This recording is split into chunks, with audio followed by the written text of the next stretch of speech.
LibriVox.org. Recording by Melissa. Les Misérables by Victor Hugo. Book 2, The Fall. Chapter 2, Prudence Counsel to Wisdom. That evening the Bishop of D——, after his promenade through the town, remained shut up rather late in his room. He was busy over a great work on duties, which was never completed, unfortunately. He was carefully compiling everything that the fathers and the doctors have said on this important subject.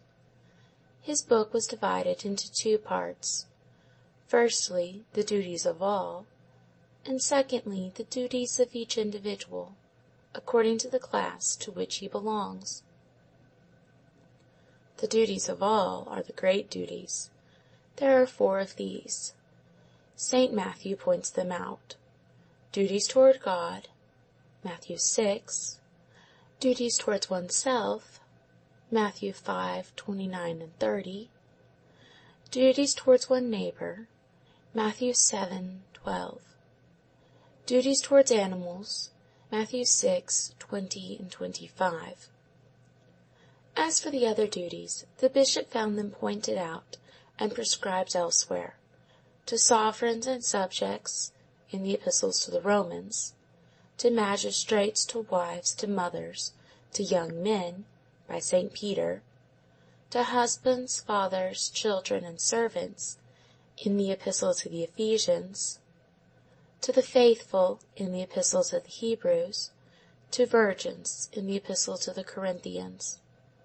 Out of these precepts he was laboriously constructing a harmonious whole, which he desired to present to souls.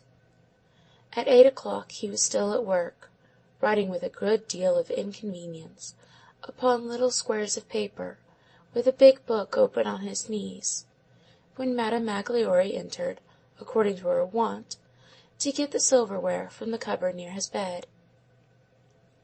A moment later the bishop, knowing that the table was set, and that his sister was probably waiting for him, shut his book, rose from his table, and entered the dining-room. The dining-room was an oblong apartment with a fireplace, which had a door opening on the street, as we have said, and a window opening on the garden. Madame Magloire was, in fact, just putting the last touches to the table. As she performed the service, she was conversing with Mademoiselle Baptistine. A lamp stood on the table was near the fireplace. A wood fire was burning there. One can easily picture to oneself these 2 women, both of whom were over 60 years of age: Madame Magloire, small, plump, vivacious; Mademoiselle Baptistine, gentle, slender, frail, somewhat taller than her brother, dressed in a gown of puce-colored silk, of the fashion of 1806, which she had purchased at that date in Paris, and which had lasted ever since. To borrow vulgar phrases, which possess the merit of giving utterance in a single word to an idea which a whole page would hardly suffice to express, Madame Magloire had the air of a peasant, and Mademoiselle Baptistine that of a lady. Madame Magloire wore a white quilted cap, a gold Jeannette cross on a velvet ribbon upon her neck, the only bit of feminine jewelry that there was in the house, a very white fichu puffing out from a gown of coarse black woolen stuff, with large short sleeves, an apron of cotton cloth in red and green checks, knotted round the waist with a green ribbon, with a stomacher of the same attached by 2 pins at the upper corners, coarse shoes on her feet, and yellow stockings, like the women of Marseilles. Mademoiselle Baptistine's gown was cut on the patterns of 1806, with a short waist, a narrow sheath-like skirt, puffed sleeves, with flaps and buttons. She concealed her gray hair under a frizzed wig known as the baby wig.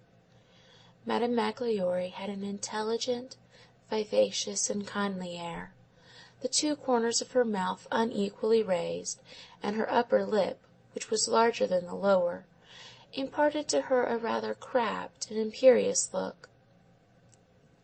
So long as Monseigneur held his peace, she talked to him resolutely with a mixture of respect and freedom. But as soon as Monseigneur began to speak, as we have seen, she obeyed passively like her mistress. Mademoiselle Baptistine did not even speak. She confined herself to obeying and pleasing him. She had never been pretty, even when she was young. She had large, blue, prominent eyes, and a long arched nose.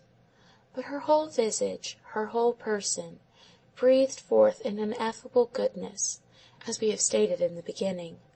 She had always been predestined to gentleness, but faith, charity, hope, those three virtues which mildly warm the soul, had gradually elevated that gentleness to sanctity. Nature had made her a lamb, religion had made her an angel. Poor sainted virgin, sweet memory which has vanished. Mademoiselle Baptistine has so often narrated what passed at the episcopal residence that evening, that there are many people now living who still recall the most minute details. At the moment when the bishop entered, Madame Magloire was talking with considerable vivacity. She was haranguing Mademoiselle Baptistine on a subject which was familiar to her, and to which the bishop was also accustomed. The question concerned the lock upon the entrance door. It appears that while procuring some provisions for supper, Madame Magloire had heard things in divers places. People had spoken of a prowler of evil appearance. A suspicious vagabond had arrived, who must be somewhere about the town, and those who should take into their heads to return home late that night might be subjected to unpleasant encounters. The police was very badly organized, moreover, because there was no love lost between the prefect and the mayor, who sought to injure each other by making things happen. It behooved wise people to play the part of their own police, and to guard themselves well, and care must be taken to duly close, bar, and barricade their houses, and to fasten the doors well. Madame Magloire emphasized these last words. But the bishop had just come from his room, where it was rather cold. He seated himself in front of the fire, and warmed himself, and then fell to thinking of other things. He did not take up the remark dropped with design by Madame Magloire. She repeated it.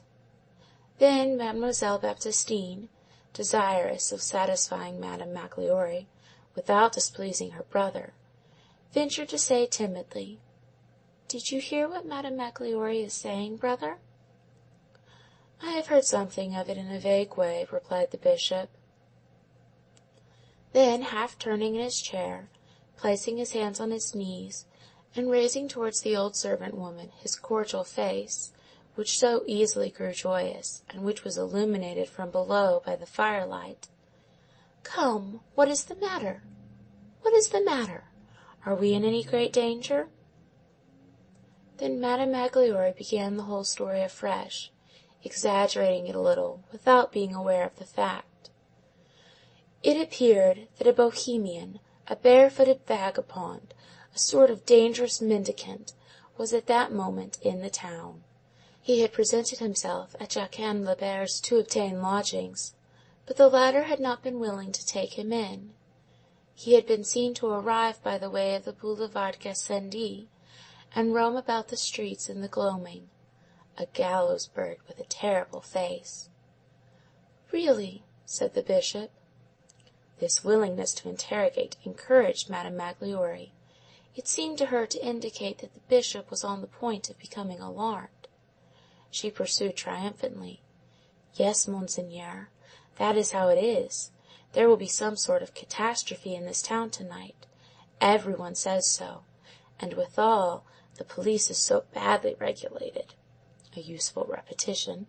The idea of living in a mountainous country, and not even having lights in the streets at night. One goes out, Black as ovens, indeed! And I say, Monseigneur, and Mademoiselle there says with me—" "I," interrupted his sister, "say nothing. What my brother does is well done." Madame Magloire continued as though there had been no protest.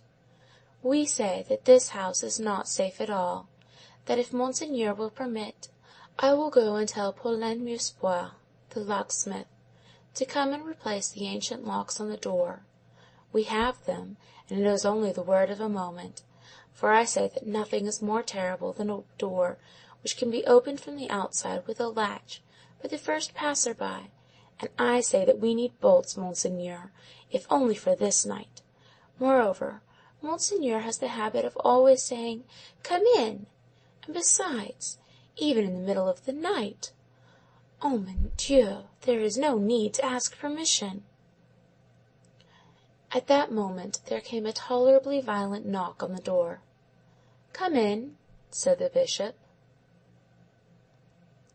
End of Book 2, Chapter 2. Recording by Melissa.